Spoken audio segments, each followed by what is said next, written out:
बाबा हमें ज्ञान देते हैं और दुनिया में ज्ञान का क्या महत्व होता है। ज्ञान हमें उन बातों का अनुभवी बनाता जो बातें वैसे अनुभव करना मुश्किल होती हैं।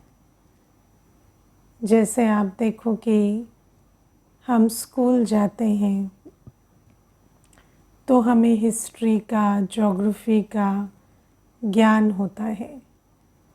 शरीर का भी ज्ञान हमें स्कूल में मिलता है। अगर स्कूल ना जाएं तो ये बातें कभी पता ना पड़े, है ना।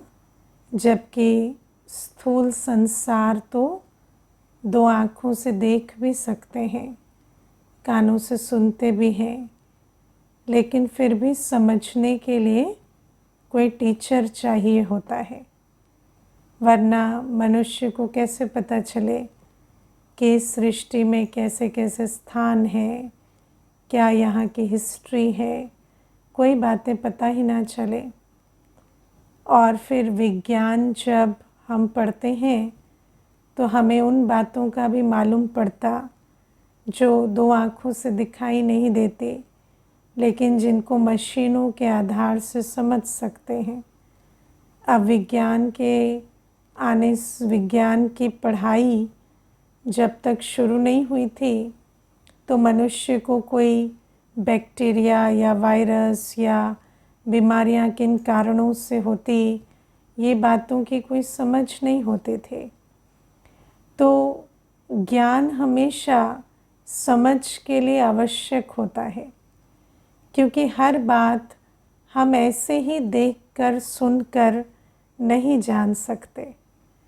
और फिर बाबा जो ज्ञान हमें सुनाते हैं वो तो कोई भौतिक टीचर या कोई वैज्ञानिक के भी बस की बात नहीं, या साधु सन्यासी भी इतने वर्षों तक, जन्मों जन्मों तक तपस्या करते हैं तो भी आत्मा, परमात्मा या सृष्टि चक्र के ज्ञान को वो डिस्कवर कर लें, ऐसी बात नहीं है, है ना। तो बाबा हम बच्चों को परम धाम से आकर वो बातें सुनाते हैं जो हम इन दो आँखों से देखते हुए, कानों से सुनते हुए भी नहीं समझ सकते, और जो इन दो आँखों से, कानों से दिखाई भी नहीं देती, है ना। तो वो सारी बातें, जैसे व्यवहार हम देखते हैं, लेकिन उस व्यवहार के पीछे का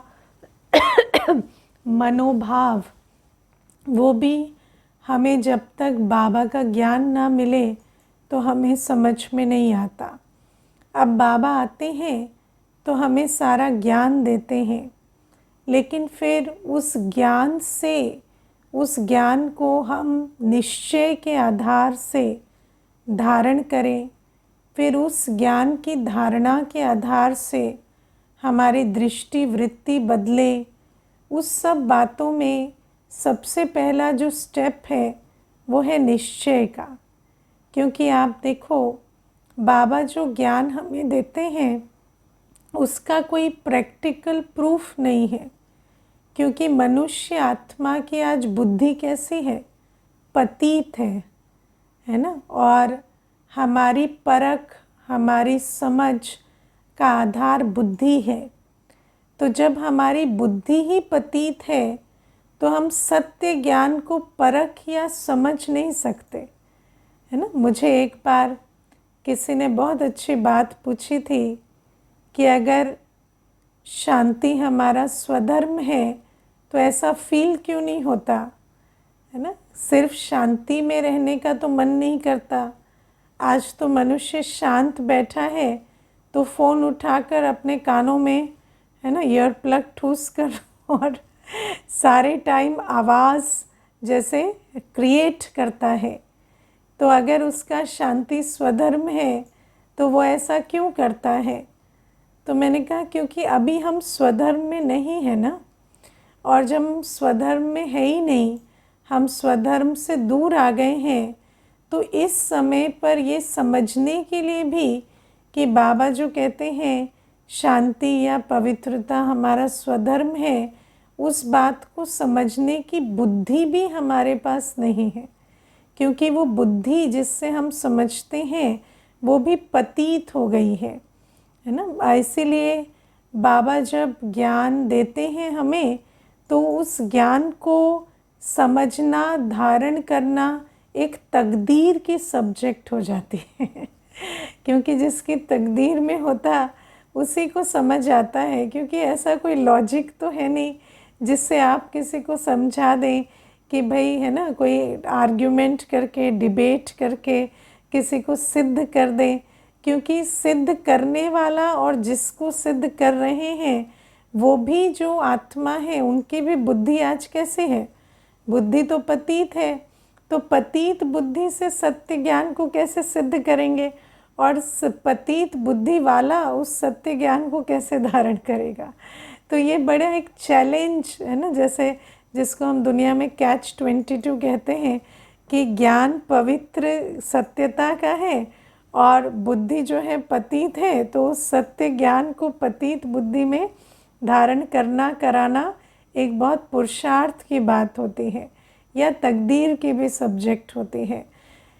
तो बाबा हमें ये ज्ञान देते हैं कि आत्मा का जो निजी संस्कार है, जो ओरिजिनल संस्कार है, वो पवित्रता है ना। आज मुरली में सबसे पहले बाबा हमें कहते हैं कि आत्मा का निजी संस्कार, उसका ओरिजिनल संस्कार पवित्रता है।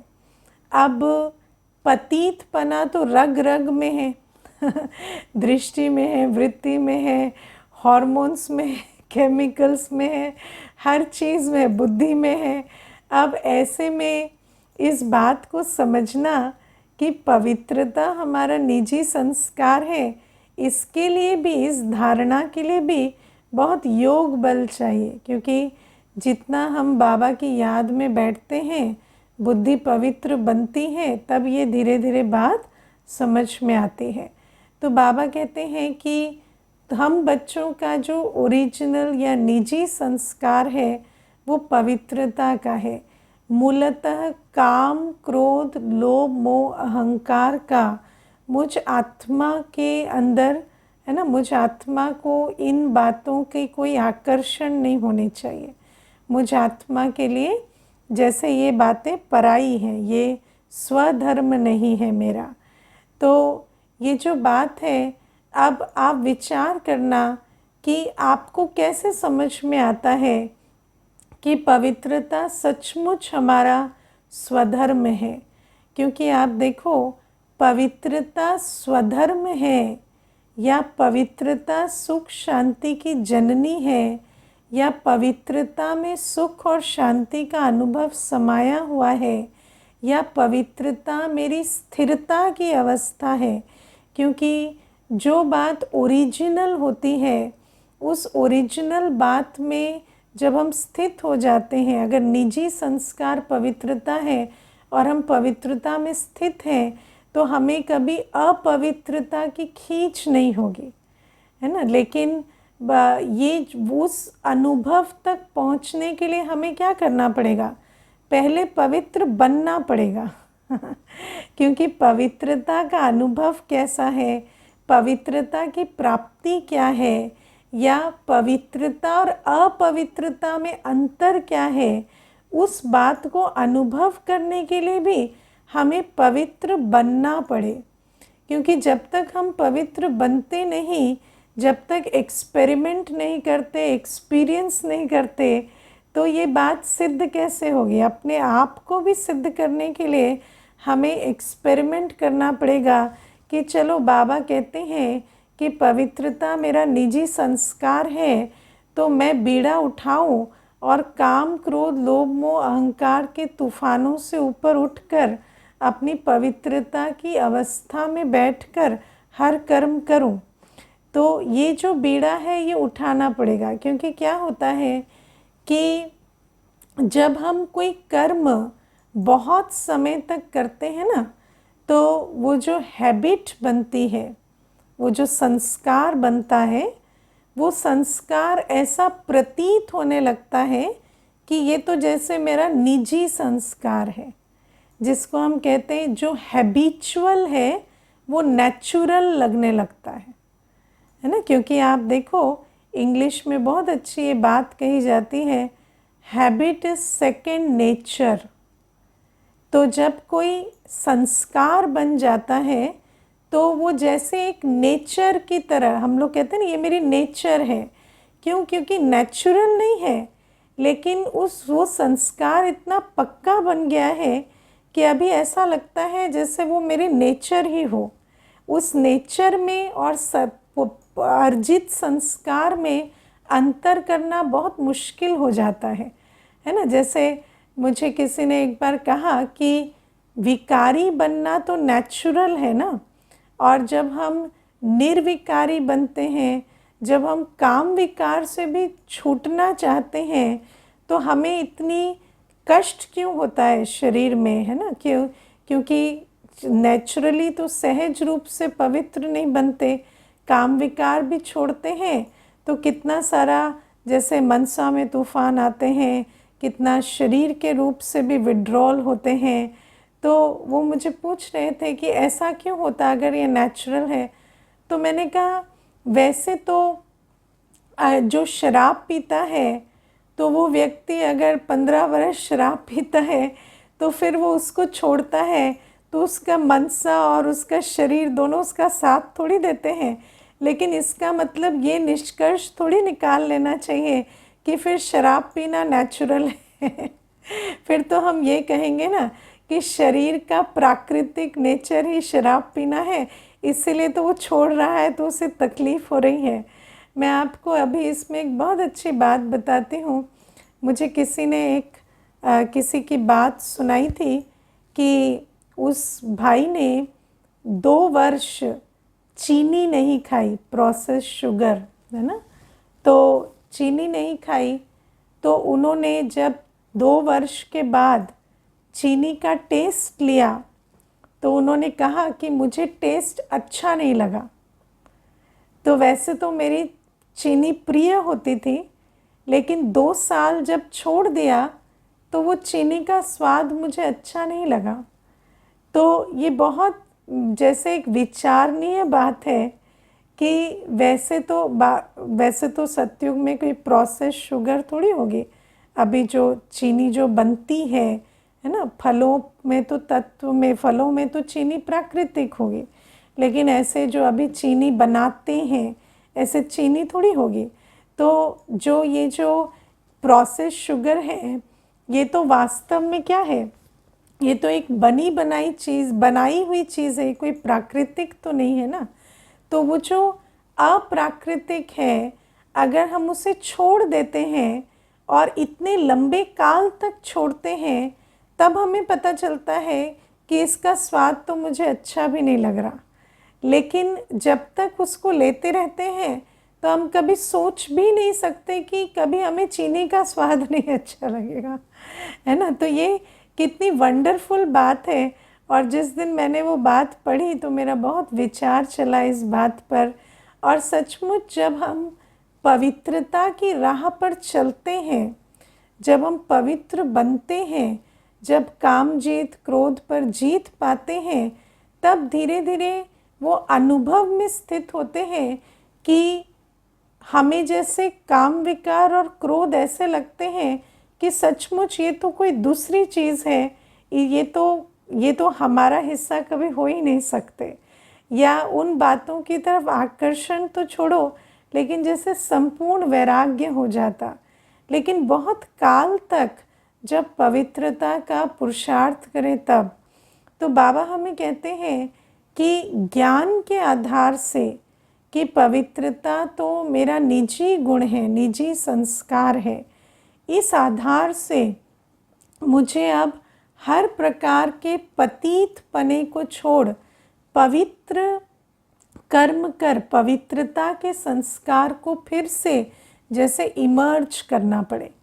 और इसके लिए पुरुषार्थ चाहिए, क्योंकि आप देखो आज हमारी दृष्टि, वृत्ति, संकल्प, संस्कार सब कुछ पतित हो गए, है ना। आज आप देखो दृष्टि, आज बाबा क्रिमिनल दृष्टि की बात करते हैं, है ना। तो क्रिमिनल दृष्टि कैसे होती है कि क्रिमिनल दृष्टि ऐसी होती है कि जैसे ही किसी जिन ऑपोजिट जेंडर को देखेंगे, है ना, स्त्री चोले को देखेंगे पुरुष, या पुरुष चोले में आत्मा है स्त्री को देखेगी, तो संकल्प ही क्या चलते हैं, विकार के चलते हैं। और ये विकार के संकल्प क्यों चलते हैं, क्योंकि जैसा संस्कार वैसी दृष्टि बन गई है, और वो दृष्टि वैसा ही देखती है, और दृष्टि के आधार से फिर वृत्ति कर्म सब वैसे होते चले जाते हैं। तो ये जो दृष्टि है ये हमारी कैसी विकारी हो गई, है ना। और अब तो विकार का कोई पारावार नहीं है, मनुष्य की विकृति, विकार अब विकृति का रूप ले चुके हैं तो फिर विकार कैसा हो गया, अब तो ऑपोजिट जेंडर, सेम जेंडर, है ना, किसी को भी देखकर, जानवर आदि को भी देखकर मनुष्य को विकारी संकल्प चल जाते हैं, बच्चों को देखकर भी विकारी संकल्प चल जाते हैं। तो ये क्या है, ये सारी दृष्टि है।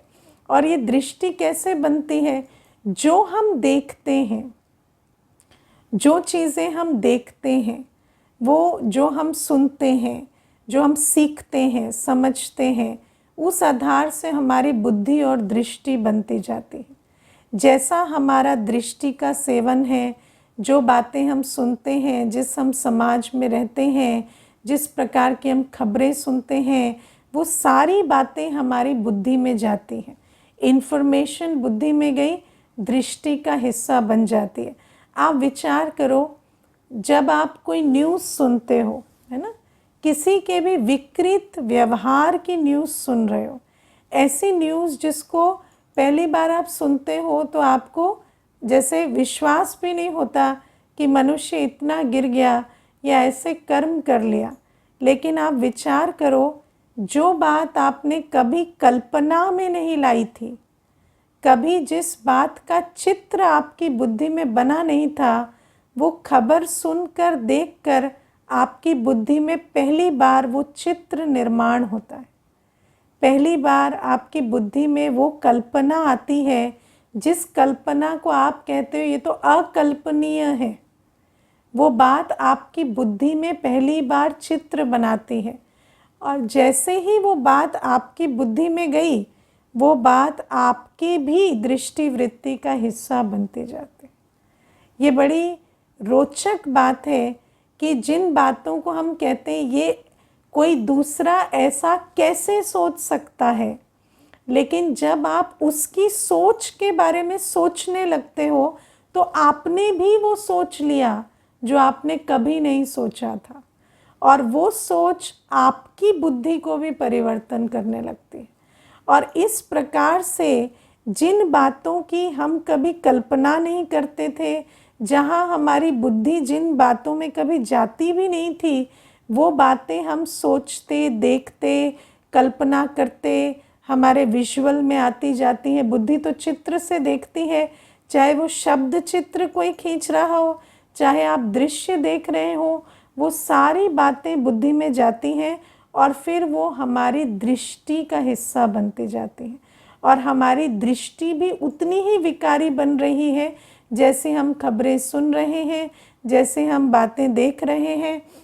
और कभी कभी हम जब सोचते हैं ना कि हम तो बस, हमने, उसने किया, हमने तो बस पढ़ा, हमने तो बस सुना, हमने तो बस देखा, लेकिन जो आप पढ़ रहे हैं, जो आप सुन रहे हैं, जो आप देख रहे हैं, वो आप बन रहे हैं। तो हम ये ना सोचें कि वो ऐसा बने, हम तो नहीं बने, हम बन रहे हैं। अगर हम उनकी वो बातें देख रहे हैं, सुन रहे हैं, पढ़ रहे हैं, तो हम भी बन रहे हैं।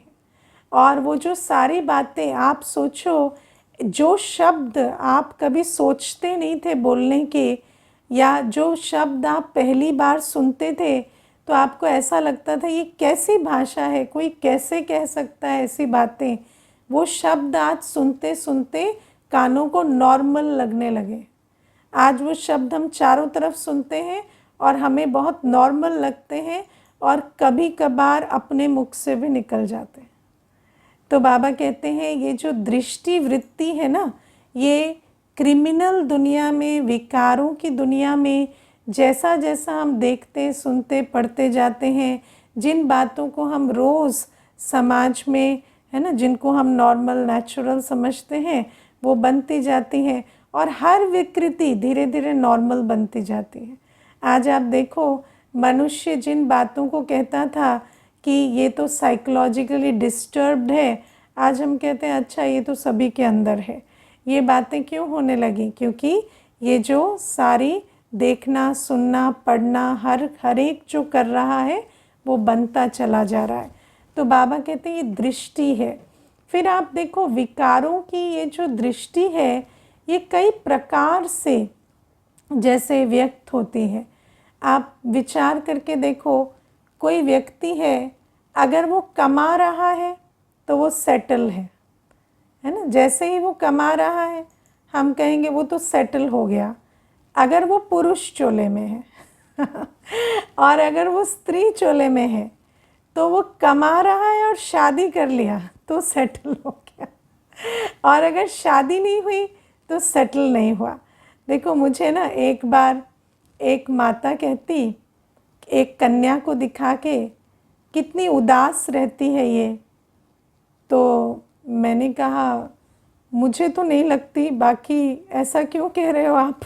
तो कहती नहीं, 28 साल हो गए हैं उम्र शादी की, मतलब शरीर की आयु 28 साल हो गई है और शादी हुई नहीं है, तो नेचुरल है, उदास है। अब कोई कहे या ना कहे, समझ में तो आता है ना कि जिसकी शादी 28 वर्ष तक नहीं हुई है उसको उदासी तो होती होगी।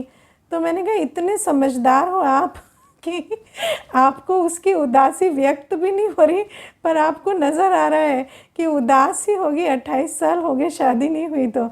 लेकिन आप सोचो, शादी हो गई, फिर भले ही व्यक्ति मार खा रहा है, उसके चेहरे पर निशान पड़े हुए किसी को दिखाई नहीं देता कि ये जो है ये उदास है या ये पतित है या दुखी है। तो ये बुद्धि ऐसी चीज़ होती है कि बुद्धि जब विकृत हो जाती है ना, तो आपको लगेगा, देखो व्यक्ति, मनुष्य कहता है ये डॉक्टर बन गया, कैसा डॉक्टर बना? अच्छा डॉक्टर बना, करप्ट बना, हित करने वाला बना, अहित करने वाला बना, कैसा बना उससे कोई मतलब नहीं है। बस डॉक्टर बन जाए, इंजीनियर बन जाए, टीचर बन जाए, नौकरी लग जाए। कैसी नौकरी लगी या वो आत्मा नौकरी में कर्म कैसा कर रही है उससे कोई मतलब नहीं है। बस शादी हो जाए, शादी कैसी हुई, किससे हुई, सुख है दुख है, उससे कोई मतलब नहीं है। तो मनुष्य का ये जो, या बच्चा हो गया, अब बच्चा हो गया, बच्चा सुख दे रहा है या दुख दे रहा है, या बच्चे के बाद जीवन बेहतर बनी या बदतर बनी, उस बात से कोई मतलब नहीं। अरे कॉन्ग्रेचुलेशंस, आपको बच्चा हो गया, कॉन्ग्रेचुलेशंस बच्चा हो गया। अरे ऐसे भी पूछो तो उसको सही कि कोई कॉन्ग्रेचुलेशन की बात है भी या नहीं। तो ये जो बातें हैं ये इस प्रकार से बुद्धि में बिठा दी जाती हैं कि दृष्टि में, वृत्ति में इनका बहुत असर होता है। हर कोई, जैसे आज भी बाबा कहते हैं वंश आगे चले, हमारे खानदान का निशान रहे, है ना। उस व्यक्ति को ये भी नहीं पता कि 4 जनरेशन पहले जो दादाजी थे उनका नाम क्या था, लेकिन है ना उनका वंश, किसका वंश चला रहे वो पता नहीं, वो वंश शुरू कहाँ से वो नहीं पता, लेकिन चलाना है। तो ये बातें इतनी बुद्धि में बिठा कर रखते हैं कि उस आधार से सुख दुख सब कुछ अनुभव करने लगते हैं। क्योंकि सुख दुख का अनुभव, सफलता असफलता का अनुभव तो दृष्टि वृत्ति के आधार से है ना। देखो, स्त्री को कहेंगे कि तुम्हारे बच्चे अच्छे पढ़ लिख जाएं या अच्छे पल जाएं, वो तुम्हारी सफलता है। पुरुष को कहेंगे तुम अच्छे पद पर बैठो, पैसा कमाओ, वो तुम्हारी सफलता है। अब स्त्री अच्छी नौकरी कर रही थी, उसको छुड़ा देंगे, फिर कहेंगे कि नहीं ये सफलता है, इस सफलता में रहो। तो ये जो है, ये बुद्धि हर प्रकार से जो समाज में चलती है, जो विकारों के आधार से चलती है, उस बुद्धि के आधार से हर मनुष्य की दृष्टि वृत्ति और कर्म चलते रहते हैं। तो बाबा हमें कहते हैं कि अब मैं तुम्हें समझाता हूँ कि सफलता असफलता दुख सुख का कनेक्शन किससे है? पवित्रता से। पवित्रता में सुख है, पवित्रता में सफलता है। बाबा कहते अगर किसी ने अपनी जीवन को निर्विकारी बनाया है तो उसको कहेंगे हाँ इनकी जीवन सुख की है और ये सुख धाम की रचना में श्रीमत पर अपना योगदान दे रहे हैं, और उनकी जीवन को सफल कहेंगे, क्योंकि पवित्रता हमारा निजी संस्कार है। और वो जो आत्मा है उसने सबसे बड़ी सफलता पाई है, क्योंकि उसने माया पर जीत पाकर पवित्रता की अपनी धारणा रखी है। बाबा कहते दुनिया में ऐसा कोई स्ट्रगल नहीं जिस स्ट्रगल को हम माया पर जीत पाने से कंपेयर कर सके। और बाबा कहते जिसने पवित्र जीवन जिया है उसने तो माया पर जीत पाई है, तो उससे बड़ा विजयी, उससे बड़ा सफल कोई नहीं। तो बाबा ये बातें हमें समझाते हैं, लेकिन उस पवित्रता के सुख को, शांति को, क्योंकि देखो बाबा कहते हैं पवित्रता सुख शांति की जननी है, लेकिन उस पवित्रता के सुख और शांति को अनुभव करने के लिए हमें पवित्रता का पुरुषार्थ करना पड़ता है। और पवित्रता के पुरुषार्थ में सिर्फ ऐसा नहीं है कि माया से स्ट्रगल कर करके पवित्र बने, लेकिन बाबा की याद में इतना रहें, इतना बुद्धि में ज्ञान को स्पष्ट रखें कि मेरा निजी गुण क्या है, मेरे पिता का गुण क्या है, मेरा आदि अनादि स्वरूप क्या है, इतना इमर्ज रखें उस ज्ञान को, बाबा की याद का इतना बल रखें। और फिर मनसा में कितने भी तूफान आए, बाबा कहते हैं कर्मों में काम क्रोध के कर्म मत करना, है ना। लोभ मोह अहंकार तो बाद में आते हैं, पहले तो काम क्रोध पर विजय पाए ना। तो बाबा कहते कितना भी मनसा में तूफान आए, तुम काम क्रोध के अधीन होकर कर्म नहीं करना। और बाबा कहते धीरे धीरे धीरे क्या होता है, जिन संस्कारों को हम यूज़ नहीं करते वो संस्कार धीरे धीरे मर्ज हो जाते हैं। If you don't use it you lose it. और फिर धीरे धीरे वो जो आत्मा की पवित्रता की जो शक्तिशाली स्थिति है, उसका सुख शांति, उसका बल हम बच्चे अनुभव कर पाते हैं, है ना। पवित्रता का बल अनुभव करने के लिए बहुत काल की पवित्रता की स्टेज चाहिए। और फिर इसमें ये भी है, जैसे दुनिया में डी एडिक्शन के लिए कोई जाते हैं, तो डी एडिक्शन में क्या होता है, एक मास है ना एडिक्ट जो है वो ड्रग्स से दूर रहा, फिर एक दिन ले लिया, तो क्या होता है, डी एडिक्शन प्रोग्राम में बताते हैं कि एक दिन लिया तो पहले दिन वाली अवस्था में चला जाता, फिर उसको दोबारा से पुरुषार्थ करना है। अब हम क्या सोचते हैं, अच्छा ठीक है कि पवित्रता की राह पर चले, बस एक बार भूल हो गई। लेकिन बाबा कहते एक बार गिरा माना काम विकार तो ऐसा है कि 5 माले से गिरा और हाथ पैर टूट गए। अब तुम्हें पता भी नहीं कि तुम्हें तो कितना डबल ट्रिपल फिर पुरुषार्थ करके और फिर से वो अवस्था जमानी पड़ेगी। लेकिन हम इसे साधारण ना समझे, पवित्रता खंडित ना हो। काम की, क्रोध की, है ना, लोभ मोह अहंकार तो सूक्ष्म है, लेकिन काम क्रोध तो कड़े विकार है जो प्रत्यक्ष जैसे उसकी चेकिंग हो सकती है। तो बाबा कहते पवित्रता खंडित ना हो।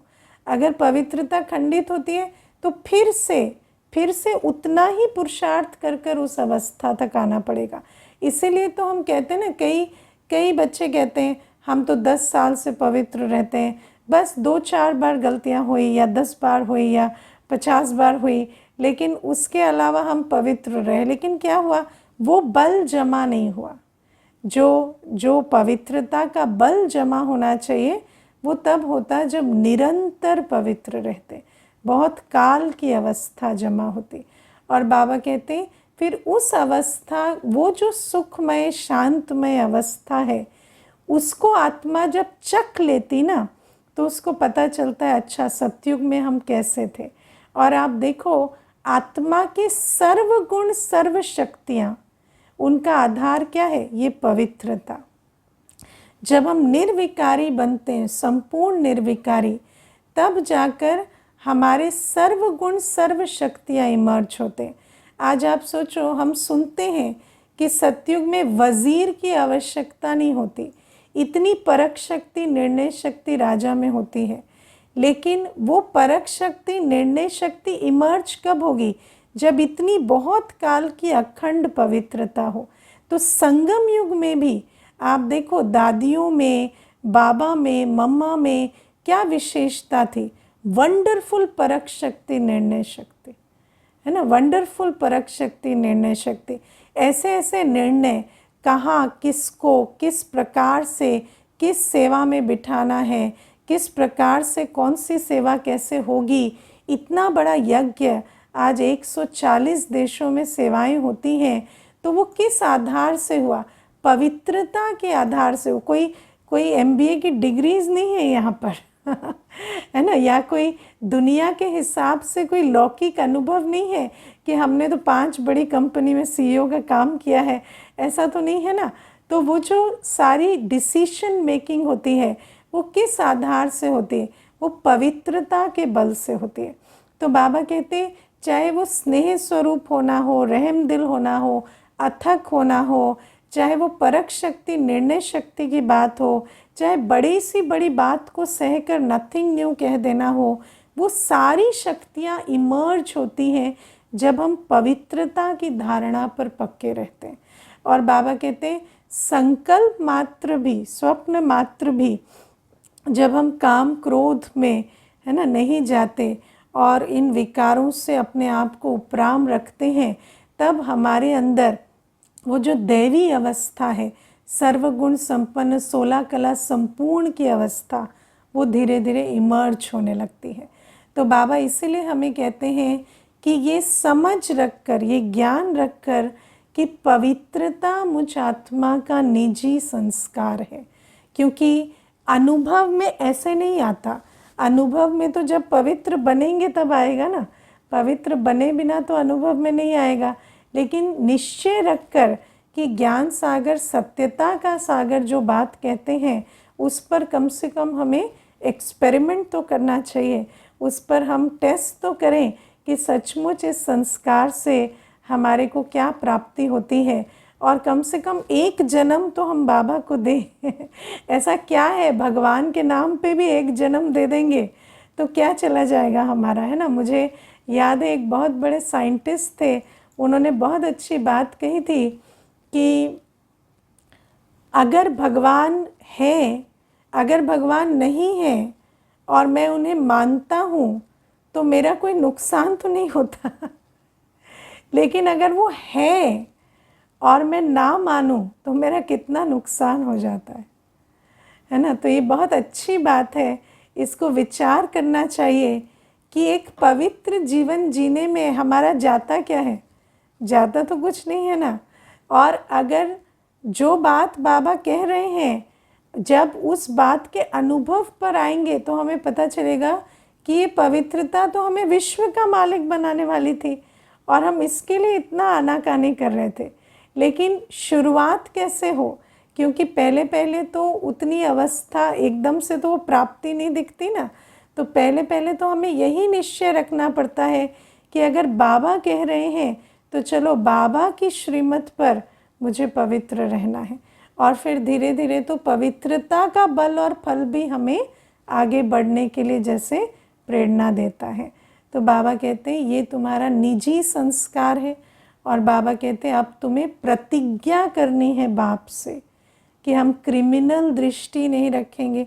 दृष्टि में जितने लेयर है ना, बुद्धि जैसे साफ होगी तो दृष्टि भी साफ होती जाएगी। क्रिमिनल दृष्टि से, क्रिमिनल वृत्ति से, क्रिमिनल संस्कारों से अब हमें अपने को उपराम बनाना है।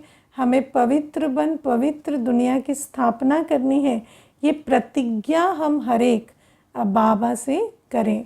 और बाबा कहते हैं इस प्रतिज्ञा के आधार से, प्रतिज्ञा के बल से हम चलकर पवित्र बने और पवित्र दुनिया की स्थापना करें। अच्छा, एक क्वेश्चन है, दीदी नींद ज़्यादा आना अपवित्रता या पाप कर्म का लक्षण क्यों समझा जाता है? देखो, ऐसा नहीं है कि ये कहा जाता है कि कोई इंडिविजुअली हम बहुत पापी या अपवित्र हैं लेकिन ये तो समय का सत्य है ना कि हम पतित हैं। तो ये जो जैसे मैंने आपको अभी कहा कि जब हम पवित्र होते हैं तो हमारे अंदर अथकपन होता है। बाबा ने उस दिन मुरली में कहा ना कि पवित्र बन जाएंगे तो तुम्हें नींद नहीं आएगी, नींद की आवश्यकता नहीं पड़ेगी। तो ये सारा द्वापर युग से ये जो इतनी इतनी नींद का जो चक्कर है ना, ये सारा शुरू होता है पतित बने से। ये कोई इंडिविजुअल बात नहीं है, ये एक आध्यात्मिक सत्य है कि जो अपवित्रता है उसी के कारण शरीर में आलस्य, अलबेलापन, नींद, ये सारी चीज़ें जो हैं ये उस अपवित्रता के कारण ही होती है। और अपवित्रता तो है ना, उसको हम इस तरह से क्यों लेते हैं कि क्या मैं पतित हूँ? हाँ हूँ, उसमें ऐसी बड़ी क्या बात है। पतित तो है ना ज्ञान के आधार से, अभी पावन बनना है, तो ये कोई बड़ी बात नहीं है ना। अच्छा, प्रीत बुद्धि मीन्स बाबा कहते हैं कि loveful intellect, having a loveful intellect for Baba. ठीक है, इंग्लिश ट्रांसलेशन पूछ रहे हो ना आप, तो प्रीत बुद्धि माना having a loving intellect for Baba. अच्छा, ओम शांति।